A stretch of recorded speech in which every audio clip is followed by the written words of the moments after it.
Hello students, welcome back to Vista's Learning, where we provide quality education. And this session is going to be a revision session for you guys. Basically, standard 10 they are struggling with their question and answer which will be coming in your exam.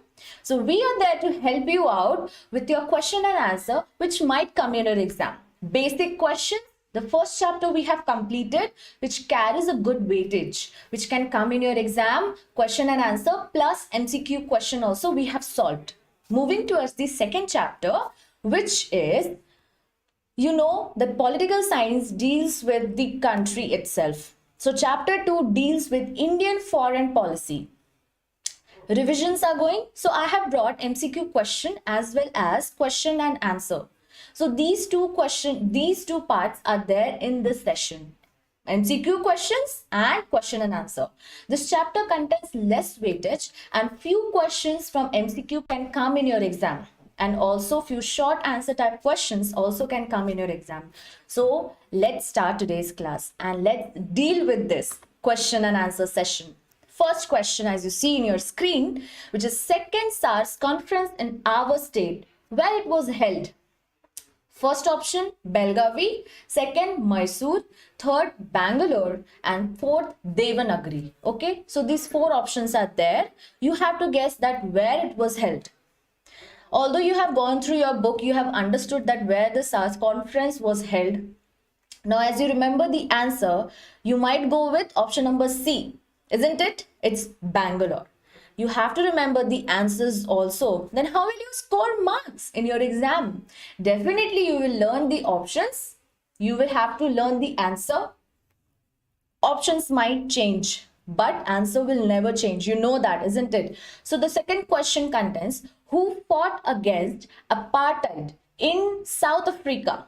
You know that apartheid was a very racism, discrimination was done in South Africa. Who stood against this and who has fought for his own nation to give rights to the people over there in South Africa? Was it African National Congress, Nelson Mandela team, Indian National Congress, or himself, Nelson Mandela?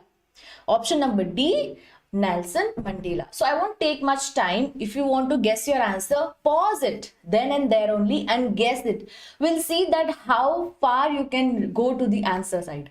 Okay, pause once I'll be telling you before revealing the answer. You have to pause, you have to think, pick out your answer. Let's match whether your answer and my answer matches or not. Correct? So option number D, Nelson Mandela. He fought against all these things to give rights to the South Africa people. Question number 3. Article 51 refers to option number A, education right. Option number B, foreign policy. C, cooperations, or D, Panchashila Treaty. So which option will you go for?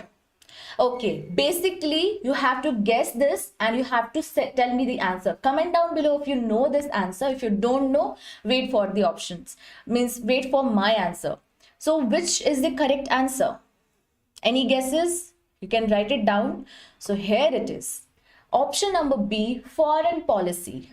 As this chapter deals with foreign policy, so some guesses also you can take in your mind if you don't know this question. This chapter is regarding Indian foreign policy. Article 51 comes under this and it's dealing with, means it's referring its foreign policy. Option number B. So question number 4. When did SARS was established? When it was established, so you have to learn this answer. You can't just guess it over there. You have to learn this answer, whichever is the year. Was it 9th Feb 1989? B, 8th December 1985? C, 10th March 1987?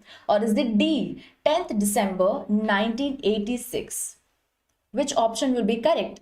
Pause it if you know the answer, comment down below so that I'll also see your options, okay, or your answers. I'll go with option number B, which is 8th December 1985. Clear? So this was the answer for question number 4. So you know now when was it established, okay? Question number 5. What is the full form? We'll move towards question number 5. What is the full form of SAARC? First option was, is it South Africa Association for Regional Cooperation? Option number B, South Asian Association for Regional Cooperation. Option number C, South Asian Association for Resident Corporate. Option number D, which is South Association Act for Regional Cooperation. So which option is correct over here? I think option number, I will not reveal it until and unless you comment down. Okay, my God, it's revealed. Option number B. Obviously, we know that it is South Asian Association for Regional Cooperation. That is SAARC. Now you know 5 MCQ questions which might come in your exam. Now we will start with question and answer. I will be only explaining its definition. Rest of the things you can copy it down in your copy. If you need, you can note it also. You can also take a screenshot because now it is available. You can take screenshot, read before your exam, and then go and give it your exam. Okay. So what are the aims of Indian foreign policy? Indian foreign policy deals with many aims. So few points I have written over here. Few points you can also add by yourself. First is national security. National security is must. That is for sure that India will take care of it. Read its definition, write it down in your copy. You can make your own words also and you can write it down. Option number B, enriching national economy. You can also see it enriching national economy, which is the whole of the economic, united and unique existence greater than the sum of the individual units within it.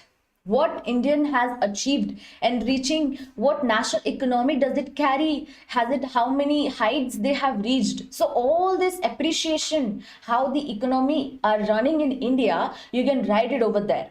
First option, second option, third option, which is spreading the cultural richness of a country by other countries. You can say it in a huge way, in a proper way also, that how our culture richness is different from the other countries also. So you can give a brief description about it.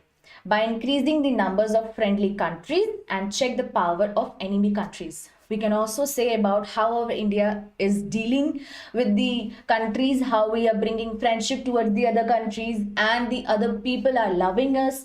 So you can write many things about it. Last, achieving world peace and coexistence. So you have to write it, you have to explain it and make it in your own words. I have only given few points, main points, which you have to write in your exam.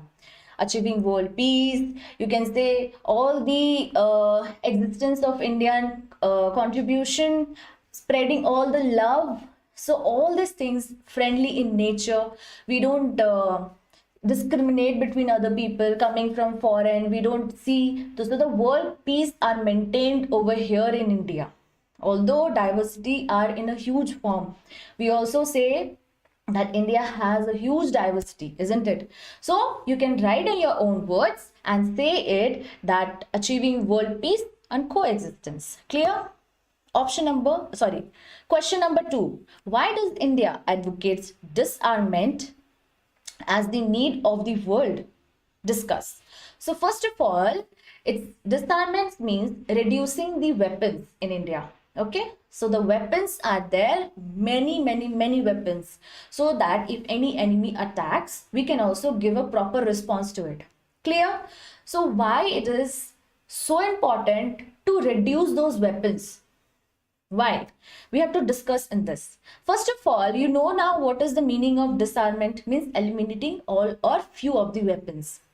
Because it might feel that the other countries or the people who are not, means they are not feeling secure that the other nation can attack. If we remove all the weapons, all the countries, if they remove all the weapons, no war will be there. Isn't it? We all will have a peaceful environment, love around the nations. Everything will be in a good form, in a good way. People can go here and there without any fear. So that is very important that the weapons should be removed. But still, we have few of the weapons, isn't it? So why it is important? As a peace-loving nation, India champions the causes of qualitative and quantitative disarmaments. So few of the weapons are still there. Few of the weapons are still kept, but We want that all these weapons should be removed so that India should live peacefully. Not only India, but other countries should live peacefully. Since the time of Nehru, India has supported disarmament process. Few weapons. We are not the first one to attack other nation. Never ever India has done this. That is the love, true love, what India shows to other country. So you can explain it in your own words. Now you know what is the meaning of it.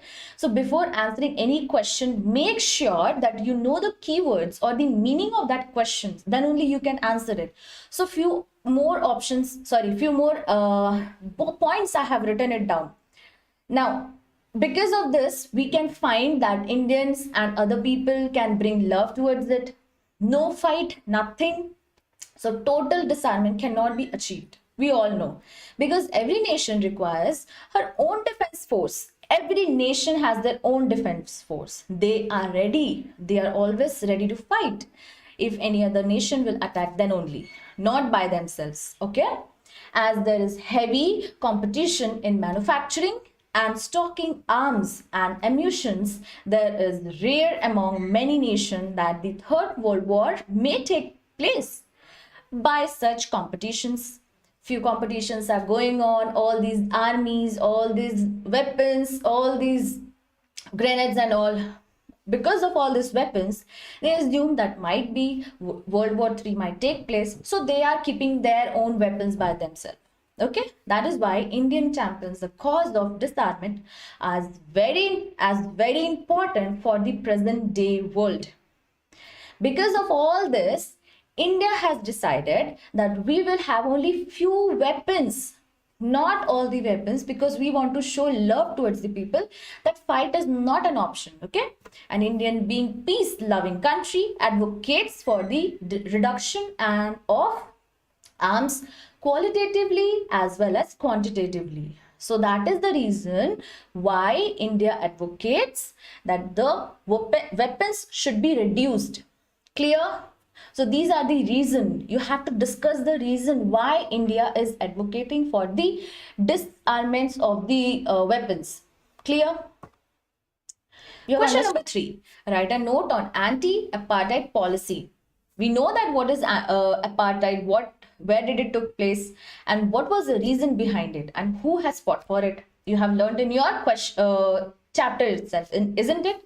So first option means the first answer, the points which I have already said you, that whenever you give your exam, try to maintain the bullet points. I have only maintained few bullet points which you can write it in your own words and make it as a good one. So first is the subjugate another race of people of different skin color in the name of supremacy. You have to understand that this process can bring all there will be no discrimination between black and white. So this was removed. Okay. Apartheid is an attempt by a race or people of a particular skin color. So apartheid was raised that in South Africa, black peoples and white peoples, they were treated not equally, they were treated unequally. So in front of any places, they were not treated properly, the black people. Whereas compared as white people, they were treated in a very proper way. So that was not done. So the people who has fought for it and stood for it was Nelson Mandela. We all know about it. We have also seen in our MCQ question, isn't it? An affront to human rights and world peace foreign policy declared that no country of the world shall practice this. Apartheid should be banned.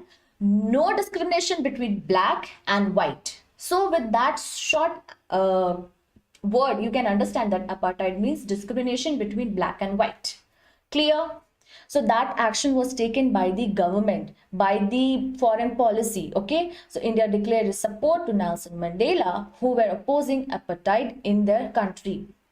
India has also supported Nelson Mandela to show that support, to show that love, that yes, we are with you. Whatever you are fighting with, you're fighting it for the correct one. We should remove this apartheid. Okay.